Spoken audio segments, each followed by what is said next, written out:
अस्सलाम वालेकुम। आज की वीडियो का टॉपिक है नंबर्स। इस वीडियो में आपको बताऊंगा कि नंबर्स की डेफिनेशन क्या है और मुख्तलिफ टाइप्स ऑफ नंबर्स कौन कौन से हैं। ठीक है, तो स्टार्ट कर लेते हैं। सबसे पहले इसकी डेफिनेशन पे आता हूँ। A number is a mathematical object. ये एक मैथमेटिकल ऑब्जेक्ट होता है यूज टू रिप्रेजेंट क्वांटिटी। किसी क्वांटिटी को रिप्रेजेंट करता है। ठीक है, उसके लिए हम इसको इस्तेमाल करते हैं। It can be use to count, counting के लिए इस्तेमाल करते हैं, मेजरिंग के लिए इस्तेमाल करते हैं या लेबलिंग के लिए इस्तेमाल करते हैं। ठीक है, जैसे आप कहते हैं ना कि डोर नंबर 1, उसके ऊपर 1 लगाते हैं, तो ये आप क्या कर रहे हैं, लेबलिंग कर रहे हैं। ठीक है, तो नंबर्स को हम काउंटिंग, मेजरिंग या लेबलिंग के लिए इस्तेमाल करते हैं। ठीक है, अब आ जाते हैं इसके मुख्तलिफ टाइप्स की तरफ। नेचुरल नंबर्स क्या होते हैं? ये वो नंबर्स होते हैं जो 1 से शुरू होते हैं और पॉजिटिव वाली साइड पे जाते हैं जहाँ तक मर्जी इसको ले चलो। जैसे 1 2 3 4 5 भी लिख सकते हो, 6 भी लिख सकते हो। इस डॉट डॉट का मतलब ये है कि 6 के बाद 7 है, 7 के बाद 8 है, और ये ऐसे ही फॉरएवर ये सिलसिला जारी है। ठीक है, यहाँ पे जो चीज़ नोट करने वाली है वो ये है कि इसमें नेगेटिव भी नहीं है, इसमें डेसिमल भी नहीं है और इसमें ज़ीरो भी नहीं है। ठीक है, तो ये जो नंबर्स हैं इनको हम क्या कहेंगे, इनको हम कहेंगे नेचुरल नंबर्स, और इनका काम है ऑब्जेक्ट्स को काउंट करना। ठीक है, अब दूसरा एक ग्रुप है जिसको हम कहते हैं होल नंबर्स। ये कौन से होते हैं? इसमें सारे नेचुरल नंबर शामिल हैं। आपको पता है ये नेचुरल नंबर्स हैं। ठीक है, लेकिन ज़ीरो भी साथ में शामिल है, लेकिन इसमें भी नेगेटिव नहीं है और डेसिमल नंबर्स भी नहीं है। ठीक हो गया, तो आपको समझ आ गई कि होल नंबर और नेचुरल नंबर में बेसिकली जो फ़र्क है वो सिर्फ ज़ीरो का है। ठीक है, they include the natural number, ये भी इसमें शामिल है, लेकिन साथ में ज़ीरो भी शामिल है। ठीक हो गया, ये समझना बहुत ज़रूरी है क्योंकि अक्सर स्टूडेंट्स मैंने देखे हैं कि वो 10th क्लास तक आने के बावजूद भी उनको नहीं पता होता कि what is the difference between whole number and natural number. अच्छा, इंटीजर्स की बात करते हैं, तो इंटीजर्स में आप देख लें ये सारे मौजूद हैं, मतलब है कि नेचुरल नंबर भी मौजूद है और ज़ीरो भी मौजूद है, या दूसरे अल्फाज में कह दें कि होल नंबर मौजूद है। ठीक है, लेकिन फिर माइनस में भी नेचुरल नंबर मौजूद है, तो इसको मैं ऐसे लिखूँगा कि 0 plus minus 1 plus minus 2 plus minus 3, और इस तरह ये इसमें नेगेटिव जो नेचुरल नंबर है वो भी शामिल है, पॉजिटिव नेचुरल नंबर भी शामिल है और ज़ीरो भी शामिल है। ठीक है, या आप दूसरे अल्फाज में ये कह दें कि जो इंटीजर्स हैं उसमें होल नंबर भी शामिल है, नेचुरल नंबर्स भी शामिल है और नेगेटिव नेचुरल नंबर भी शामिल है। ठीक हो गया, तो ये जो सेट बनता है ये देखें, इसमें क्या लिखा है कि इसमें नेचुरल नंबर्स भी शामिल हैं, होल नंबर भी शामिल है और नेगेटिव नंबर्स भी शामिल है। क्लियर हो गया, अब आते हैं रेशनल नंबर्स पे। रेशनल नंबर सिंपल सी बात यह है कि अगर कोई नंबर बटे में लिखा हो, बटा मतलब है डिवीजन फॉर्म में लिखा हो, जैसे 2/5, तो इसको हम कहेंगे रेशनल नंबर। ठीक है, अब सवाल ये है कि अगर हम 5 लिखें तो क्या ये रेशनल है कि नहीं है? ये है, क्यों? क्योंकि इसके बटा 1 हम लिख सकते हैं। ठीक है, तो ये भी एक रेशनल नंबर है। तो इन अदर वर्ड्स हम ये कह सकते हैं कि अगर कोई भी डिजिट लिखा है उसके नीचे कुछ भी नहीं है तो वो हम 1 लिख सकते हैं। ठीक है, और ये रेशनल नंबर होगा। अच्छा, तो अगर ये सारे रेशनल हैं, इसका मतलब है कि 2 भी रेशनल है, 5 भी रेशनल है, 10 भी रेशनल है, 10/2 भी रेशनल है। ठीक है, तो इसका मतलब है कि फिर इर्रेशनल, जो रेशनल नहीं है वो कौन से हैं? वो जैसे ये वाले irrational number, any number that can not be expressed as a fraction of two integers. कैसे? जैसे पाई है, ये थोड़ी आगे क्लास की बातें हैं लेकिन बता देता हूँ। ये पाई है, तो ये जो पाई है इसको आप बटा की सूरत में या डिवीजन की फॉर्म में नहीं लिख सकते, इसलिए हम इसको क्या कहते हैं, इर्रेशनल नंबर। या 2 का स्क्वायर रूट देख लें, इसको भी आप डिवीजन की फॉर्म में नहीं लिख सकते, इसका क्या मतलब हुआ कि ये भी इर्रेशनल नंबर है। ठीक है, अब आते हैं इसके बाद इवन नंबर्स पे कि इवन नंबर्स क्या हैं। वो सारे नंबर्स जो 2 पे डिविजिबल हैं। डिविजिबल का आपको पता है मतलब कि जवाब में आपके पास होल नंबर आना चाहिए और रिमाइंडर 0, जैसे 6 है। ठीक है, तो हम देखते हैं कि ये इवन है कि नहीं है। 2 पे डिवाइड करें, 2 3 6, ये देखें जवाब में होल नंबर आ गया। ठीक है, और नीचे रिमाइंडर क्या आ गया, 0। इसका मतलब ये है कि 6 जो है वो क्या है, वो इवन नंबर है। ठीक है, उर्दू में इसको कहते हैं जुफ्त आदाद। ठीक है, अब हम आ जाते हैं इवन के बाद ऑड की बात करते हैं। ऑड नंबर्स क्या होते हैं? वो नंबर्स, वो सारे नंबर जो कि नॉट डिविजिबल बाय 2, जैसे 3 है, ये डिविजिबल बाय 2 नहीं है। क्यों? क्योंकि 2 1 2 1, रिमाइंडर कितना हुआ? 1, रिमाइंडर हमारे पास 0 होना चाहिए, so it is not divisible by 2। ऐसे ही 5 को देख लें, ठीक है। 5 को डिवाइड करें किस पे? 2 पे। 2 2 4, तो 1 रह गया, so remainder 1, that is not divisible by 2, so इसलिए हम इसको कहते हैं ऑड।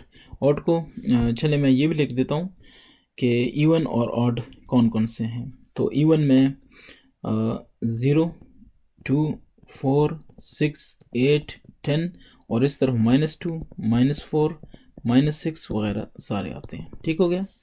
अब हम बात करते हैं, यानी मतलब है कि इवन जो है वो नेगेटिव भी है, पॉजिटिव भी है।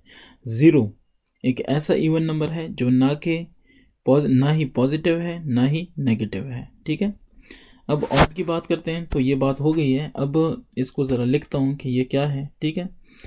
तो ऑड नंबर हमारे पास है 1 3 5 7 वगैरह वगैरह। ठीक है। और 7 के बाद है 9, 9 के बाद है 11, 11 के बाद है 13 15 17, ऐसे आप आगे चलें। ठीक है। तो ये हमारे पास क्या है? ऑड नंबर्स हैं। अब हम आते हैं प्राइम नंबर्स पे। प्राइम नंबर्स वो नंबर्स होते हैं जिनका, ये क्या लिखा है? A prime number has exactly 2 factors. ठीक है। जिनके सिर्फ कितने हैं? जिनके सिर्फ 2 फैक्टर्स हैं, 1 एंड इटसेल्फ। फॉर एग्जांपल 2 को देख लें। 2 का फैक्टर कौन कौन सा है? 1 और 2 है। क्यों? क्योंकि 1 multiply by 2 is equal to 2। So ये भी फैक्टर हुआ, ये भी फैक्टर हुआ। ठीक है। तो सबसे छोटा है 2, फिर उसके बाद है 3, उसके बाद है 5, इसके बाद है 7, इसके बाद है 11, इसके बाद है 13। अब 13 इसी तरह आगे जाएगी बात। ठीक है। तो ये सारे वो हैं, ये सारे वो नंबर्स हैं जिनके सिर्फ 2 फैक्टर बनते हैं, या खुद या एक। कैसे? 13 को देख लें। 13 को अगर मैं 2 पे डिवाइड करूं फॉर एग्जांपल, तो 2 6 12 1 रिमाइंडर, ये फैक्टर्स नहीं बनते इसके। ठीक है। ऐसे ही इसका सिर्फ एक बनता है, 13 13 13 और 0, यानी 1 और 13, ये दोनों इसके क्या बनते हैं? फैक्टर्स बनते हैं। ठीक है। तो डेफिनेशन क्या कहती है? A prime number has exactly 2 factors, 1 and itself. Clear हो गई बात? अच्छा, कॉम्पोजिट क्या है? क्योंकि अक्सर हमारे पास नंबर्स ऐसे हैं, जैसे मैं मिसाल देता हूँ आपको, एक मिसाल देता हूँ। 6 की बात करें तो इसके जो फैक्टर्स हैं वो 1 भी है, 2 भी है, 3 भी है और 6 खुद भी है। तो इसके फैक्टर्स देख लें, 2 से ज़्यादा हैं, इसलिए हम इसको क्या कहेंगे? Composite number. क्लियर हो गया? यानी 6 हमारे पास क्या है? वो कॉम्पोजिट नंबर है। अ composite number is a natural number that has more than 2 factors including 1 and itself। ये देखें 1 भी है, itself भी है, लेकिन इसके अलावा भी फैक्टर्स हैं, तो इसलिए हम इसको क्या कहेंगे कि ये कॉम्पोजिट नंबर है। ठीक है। अब आते हैं रियल नंबर्स पे। Real number any number that can be represented on a number line. Number line ऐसी लाइन होती है, लाइन का मतलब यह है कि ये दोनों तरफ इसको जितना मर्जी खींचो ये फैल सकता है, इसको जितना मर्जी एक्सटेंड करो ये जा सकता है। ठीक है। लाइन और लाइन सेगमेंट में ये फ़र्क है कि ये लाइन सेगमेंट देखें दोनों तरफ से ये तीर का निशान नहीं है, एरो नहीं है। अगर एरो नहीं है इसका मतलब है इसकी जो लंबाई है, जो लेंथ है, ये यही है। लेकिन अगर एरो है तो इसका मतलब है कि ये और ये एक ही बात है। क्यों? क्योंकि इसको भी जहाँ तक मर्जी बढ़ा सकते हो, इसको भी जहाँ तक मर्जी बढ़ा सकते हो। ठीक हो गया।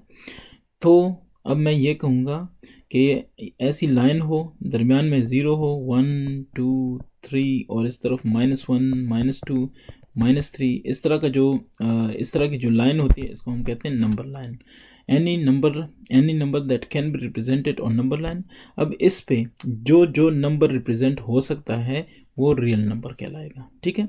तो इसमें कौन कौन से शामिल हो सकते हैं? रेशनल नंबर्स भी होते हैं, इरेशनल भी होते हैं, 0 भी होता है, नेचुरल नंबर भी होते हैं, होल नंबर भी होते हैं, इंटीजर्स भी होते हैं। क्लियर हो गया? ये सारे नंबर जो हैं वो रियल नंबर्स में आते हैं।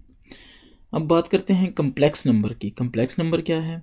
ये अभी आपके लेवल का नहीं है, ये आप मैट्रिक के बाद पढ़ेंगे, लेकिन सिर्फ मैं ये बता दूं कि ये a+bi इस फॉर्म में होते हैं। इसका ये रियल ऐसा होता है और ये इसका इमेजिनरी पार्ट होता है। ठीक है।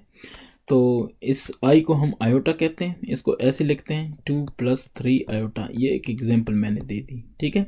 ऐसे भी लिख सकते हैं कि 4 - 3 आयोटा। तो कोई भी नंबर हो सकता है, लेकिन उसके दो हिस्से होंगे। एक इसको कहेंगे रियल पार्ट, दूसरा हिस्सा जिसके साथ आई लिखा होगा उसको कहेंगे इमेजिनरी पार्ट, ठीक है। बस इतना काफ़ी है आपके लिए। अगली क्लास में जब आप जाएंगे तो फुल डिटेल इसकी अब पढ़ लेंगे। अब आते हैं कुछ एक ख़ास बात की तरफ। वो ये है कि the number 1 is neither prime nor composite. 1 जो है ना ही ये प्राइम है ना ही ये कंपोजिट है, ठीक है। क्यों? क्योंकि प्राइम नंबर जो होता है उसके 2 फैक्टर्स होने चाहिए, एक खुद होना चाहिए और एक 1 होना चाहिए। जो अब 1 है ये खुद तो है, ठीक है, ठीक है ना, खुद, लेकिन ये खुद ही 1 है, इसलिए इसके 2 फैक्टर नहीं बनते। दैट्स वाई ये प्राइम नहीं है। और कॉम्पोजिट भी नहीं है। क्यों? क्योंकि composite number has more than 2 factors. तो इसका तो एक ही फैक्टर है, वो खुद है, तो दैट्स वाई इसके तो 2 भी नहीं बनते। दैट्स वाई ये ना ही कॉम्पोजिट है ना ही प्राइम है, ठीक हो गया। The number 1 has only 1 factor, that is 1। Clear? Therefore it is not prime nor composite, ठीक है। ना ये प्राइम हुआ ना ये कॉम्पोजिट हुआ। मैं फिर रिपीट करता हूँ, अक्सर स्टूडेंट्स को बहुत प्रॉब्लम होती है कि वो नंबर्स को पहचान नहीं पाते। तो उम्मीद है कि ये जो क्लास थी इससे आपको थोड़ी बहुत समझ आ गई होगी, ठीक है। किसी का कोई कमेंट है आप पूछ लें, कोई सवाल है आप कमेंट कर लें, मैं जवाब देने की कोशिश करूँगा।